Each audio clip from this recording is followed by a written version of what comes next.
Hey everyone, Brian here from Vintage Classic Specialist. Happy Tuesday, everyone. Time for another episode of Day in the Life of Vintage Classic Specialist. So I love seeing our shop full like this. So fun here, all the colors and shapes. Well, there aren't really that many shapes. There's pretty much round and then loaf of bread shaped. But anyway, they're fun shapes, so there you go. Anyway, so it's time for another episode of Day in the Life of Vintage Classic Specialist, our daily updates here from our restoration shop. So let me just say briefly what got worked on, and then I'll go into detail here. So the beautiful Turquoise 62 got some love today. The Savannah Beige 67 got some love. The Red 69 got some love. The Yellow 74 got some love. And the Mouse Gray 63 Bus got some love. So lots of love spread around here. And the Ghia, the one that I call Crusty Karmann, also got some love. It's out in our paint and body shop right now, so I'm not going to show it. Gate's already locked back there. But anyway, so yeah, lots of cars getting worked on today. So I guess let's go in chronological order, starting with Rafa's day. So Rafa started out working on this beauty, again, the beautiful Turquoise 62 Beetle here. And so the front bumper is off it, as you can see, and I really like the way it looks. I'm imagining this car now with a set of T-bars on it. Kind of like if you're familiar with my autocross car, the red one, you can find it on our channel. There's some walkarounds of it and stuff like that. It's got kind of a rally sort of outlaw look, and I don't run bumpers on it. I've got T-bars, and then I've got some 356 style headlight grills. So it's kind of like almost a similar look to what this car is. I've got similar wheels, although mine are custom and 6-inch wide on the front, 7 in back, stuff like that. But anyway, yeah, I am really digging seeing this car without a front bumper. So I don't expect the owner to agree that we should put T-bars on it, but it's kind of fun to see it like that in the meantime.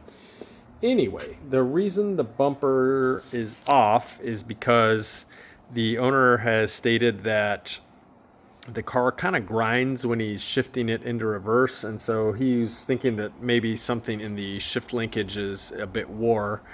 So today Rafa went ahead and pulled his shifter, and he said he could detect a little bit of movement in the shift rod bushing, which is of course the bushing just behind the shifter that the long rod that goes all the way back to the nose cone runs through. So yeah, Rafa got the shifter out of the way and kind of grabbed the front end of the shift rod. He said he could detect a little bit of movement in it. So there's a little slop in there.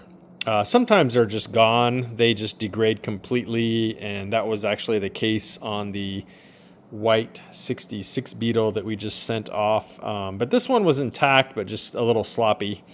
And then I don't remember what Rafa said about the shift coupling in back there. They also get kind of wore out. So just to make things as solid and as precise as possible, we're going to put one of Washburn Metal's Delrin shift rods up front. Hopefully they came in this afternoon. They were expecting an order of those. And then we're going to put a billet shift coupler in back. And then at that point, there's like zero play in anything anywhere. So if there's still something weird going on with reverse, then I would think that it's maybe more like transmission related. Although I don't think it's like grinding in gear. I think maybe it's just when he's selecting reverse. I don't think I've ever felt it do that, but he said it's more like when it's warmed up. So I don't know. But anyway, we're going to take care of any teeny tiny bit of slop in this system here with those two pieces as soon as those come in. But anyway, that is why the front bumper's off. Another little thing on the to-do list is since we put the coach wheel in, which was last time the car was in about a year and a half ago, the turn signal cancel was not working. So Rafa went ahead and pulled the steering wheel today and checked, and the steering wheel does in fact have the cancel ring on it. So it was just more or less a matter of like fine-tuning the adjustment of the turn signal stock there and making sure that the cancel ring on the steering wheel would kind of sweep around and engage the little pause on the turn signal mechanism so that it cancels. But yeah, according to Rafa, it works great now. So that was another thing that he did today on this one. Let me look at my list here real quick. I'm going to cheat. I think that was actually it for this one. So yeah, I just worked a couple hours on this car today. But as soon as the shifter linkage and bushings and stuff come in, then we'll put those in, put the shift rod back in, put the bumper back on, and then I need to pull his carburetors and do a tune-up. So that'll probably happen later this week. Okay, so once Rafa was finished with that one, he then moved on to the very bright 74 standard Beetle here, and worked on this one also for just a few hours. But I think the main things he did are here. Is he went ahead and reassembled the pedal cluster, which we'd previously pulled, and restored all the parts and painted and re-greased and everything, put those in, adjusted the adjusted the brake master cylinder push rod, all that good stuff. So yeah, that is in there now. New clutch cable's in, new Bowden tube is in, and I think the other thing he did was he installed new heater control cables. So those are the cables that connect to these two levers here that control the heater boxes, and then they also control these flaps here for cooking the rear passengers' feet. If they're sitting back there, they just kind of like blow out right here. I mean, to the extent that a Volkswagen heater blows. Anyway, they kind of work. They're kind of pathetic, but anyway, they're literally better than nothing. That's about all I can say about the heaters on Volkswagens. But anyway, yeah, so new cables there, and routed those and got them all hooked up to their various flaps and stuff inside the car. Obviously, outside the car for the heater boxes, there's no engine in there yet, so nothing to hook up there. But yeah, the cables are ran, so I think that was primarily what happened on this one today. So not a whole lot of show and tell, but keeping her moving forward. And then the other thing is on the crusty Karmann Ghia that I mentioned earlier, one last thing we wanted to check before painting it, which should happen Friday or Saturday, is that the windshield fit. And so let me use this Beetle here just for sake of illustration. But on the Ghia, the windshield frame of the body was pretty much totally rotted out, basically like here on both sides. So both of those corners have been replaced on the Ghia. And so we just wanted to make sure that the windshield would go in without any issue or anything. So we needed a new windshield for the car anyway, and then we got a new weather strip for it. And yeah, Rafa and Rene went ahead and installed that today. He said it went in beautifully. So that was kind of like one of the final checks of the body, because you don't want to find out that a windshield doesn't fit after the car's painted. And that's why a couple of weeks ago we kind of went through the same exercise for the rear window. So yeah, those all fit. So that's good. Now we're pretty confident that when this thing gets painted, again, talking about this 68 Ghia, that we can assemble it afterwards. So that's kind of the goal. So that was Rafa's day. Let me talk about my day here. So as you can see, the super cool red 69 Beetle is back on the ground. So today I went ahead and pulled his rear drums, checked those out, made sure that his wheel cylinders weren't leaking. The owner had provided new rear brake shoes. So I installed new brake shoes, and then his rear drums were all rusty and ugly, and I couldn't, in good conscience, put them back on the car like that. So I spent a little bit of time, and you can kind of see back in there his drums now, or sanded them down, painted them, so look a lot better. Because again, he does have mag style wheels on here, so you don't want to look through these openings and see a rusty drum. That's just gross. So since I had them off anyway, I couldn't help myself. I went ahead and cleaned them up and painted them. But anyway, yeah, his rear wheel cylinders were fine. They weren't leaking. His shoes actually weren't wore too bad, but again, he did provide new ones, so I went ahead and swapped those in.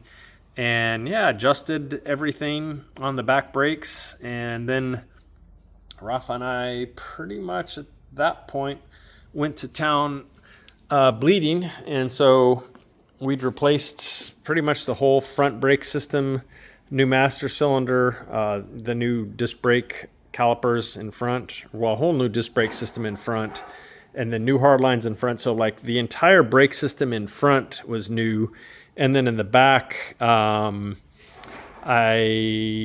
see, I had one side disconnected because I was going to put in these, which the owner provided. However, these had the wrong fitting on one end, and so I checked his existing brake hoses in the back and they looked fine, so couldn't install these. But I didn't discover that until I had already removed the rubber line from one side. So anyway, long story short, went ahead and bled the whole car, round the car twice, and fluid came out, very clear, no bubbles at the end. Pedal feels good.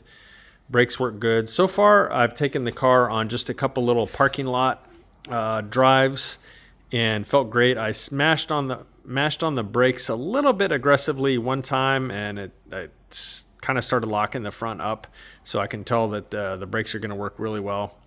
The other thing that I did is obviously I put the gas tank back in it, and let's see what else. Oh, I did a front end alignment. So I set each side at about a quarter degree negative camber in front, and set the toe in to about 1/8 of an inch toe in. So got all that stuff dialed in, and yeah, so I think tomorrow I need to take this car out for a road test and, more thoroughly check the brakes and stuff like that, and then probably go ahead and give the owner an update as far as where we are on his bill, and then see if there's anything else he wants us to do from there. He mentioned something about maybe tuning the motor up a little bit, so we'll see. Anyway, I want to give him the total where we are at this point, and then he can decide if he wants us to keep playing with his car or not. But anyway, so that was most of my day. Let me talk about this beautiful mouse gray bus here for a minute. So if you watch the channel, you know that we've had some starter issues with this bus. The starter that the owner bought in 2021, which was a rebuilt 6-volt starter from Wolfsburg West, had a super odd behavior where when you turn the ignition key to the start position and then release it so that it would just be in like the on or run position, the starter would just keep churning away, like even with the key turned off. And the only way to stop the starter was to unplug the battery. So really super weird behavior of that. I bench tested it. It didn't do that on the bench. It seemed to only do it when it was under load, as in installed in a, with a motor that it was spinning. But anyway, we had a starter around here, 6-volt starter that we use for our engine test stand. I put it in at some point, and the bus started okay, although it turned over a little bit slowly. But that starter I sort of knew to be kind of marginal, which was okay for our engine test stand, but not for somebody's beautiful brand new bus. But anyway, it showed me that it was an issue with the starter, as far as it not, the starter solenoid not disengaging when you let off the key. So that's what it proved to me. So in that sense, it was valuable. But anyway, once we got all that figured out, went ahead and got him a new rebuilt starter from Wolfsburg West. And here, let me just show you guys this, because I'm super happy about it. All right. Now watch, it's not going to start. Boom. So good. So yeah, thankfully starter woes are over, because that was kind of a weird one. I was a little bit weirded out by how that starter was not releasing when you would let go of it. So yeah, this one is probably going to go for its maiden road test tomorrow. We shall see. Mr. Santiago has been hard at work on the headliner in this one. And so you can see he's got the B pillars done there. He's got the area below the back window done. He's got the C pillars, I think, are pretty much done. So yeah, tomorrow pretty much the middle section here. And I think he's gonna, should be able to wrap up the headliner tomorrow and then go ahead and start on the carpet and probably finish it up tomorrow as well. So yeah, that's what he was working on today. So made a lot of progress on this 67 Beetle, which somebody correctly pointed out. I think I had said it was sand beige. It is in fact Savannah beige. So guys, I think that is probably it for today. So thank you all very much for watching. Thank you guys all for your comments and likes and all that good stuff that you do. So with that, I'm going to say goodbye and we'll see you again tomorrow. Bye.